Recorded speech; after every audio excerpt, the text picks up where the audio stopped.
Hi hello ನಮಸ್ತೆ. ಬನ್ನಿ ಇವತ್ತು ನಾವು ನಿಪ್ಪಟ್ಟು ಮಾಡೋಣ.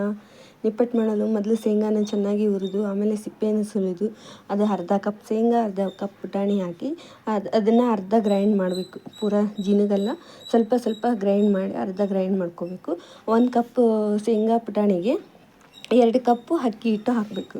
ಆಮೇಲೆ ಅಕ್ಕಿ ಹಿಟ್ಟಿಗೆ ಕರಿಬೇವು, ಜೀರಿಗೆ, ಉಪ್ಪು, ಅಚ್ಕಾರ ಪುಡಿ, ಎಳ್ಳು ಮತ್ತು ಸ್ವಲ್ಪ ಎಣ್ಣೆ ಎಲ್ಲ ಹಾಕಿ ಚೆನ್ನಾಗಿ ಮಿಕ್ಸ್ ಮಾಡ್ಕೋಬೇಕು.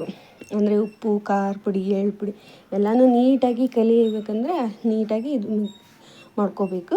ಆಮೇಲೆ ಸ್ವಲ್ಪ ಸ್ವಲ್ಪ ನೀರು ಹಾಕಿ ಹಿಟ್ಟನ್ನು ಕಲಿಸ್ಕೋಬೇಕು. ಮತ್ತು ಪೂರಿ ಥರ ಮೆತ್ತಗೆ ಕಲಿಸ್ಕೋಬಾರ್ದು, ಸ್ವಲ್ಪ ಗಟ್ಟಿ ಇರಬೇಕು. ಅಂದರೆ ಸ್ವಲ್ಪ ಪೂರಿ ಥರ ಕಲಿಸ್ಕೊಂಡ್ಬಿಟ್ರೆ ಉಬ್ಬಿ ಬಿಡುತ್ತೆ. ಇವು ಗಟ್ಟಿಯಾಗಿ ಬರಬೇಕಲ್ಲ ನಿಪ್ಪಟ್ಟು, ಹಾಗಾಗಿ ಗಟ್ಟಿಯಾಗಿ ಕಲಿಸ್ಕೋಬೇಕು.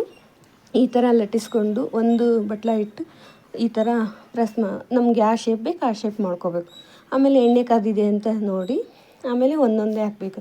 ಅದು ಒಂದು ಹಾಕಿಂದ ಅದು ಮೇಲೆ ಬಂದಿಂದ ಇನ್ನೊಂದು ಹಾಕಬೇಕು. ನೋಡಿ ಹೇಗಿದೆ ನಿಪ್ಪಟ್ಟು, ಚೆನ್ನಾಗಿದೆಯಾ?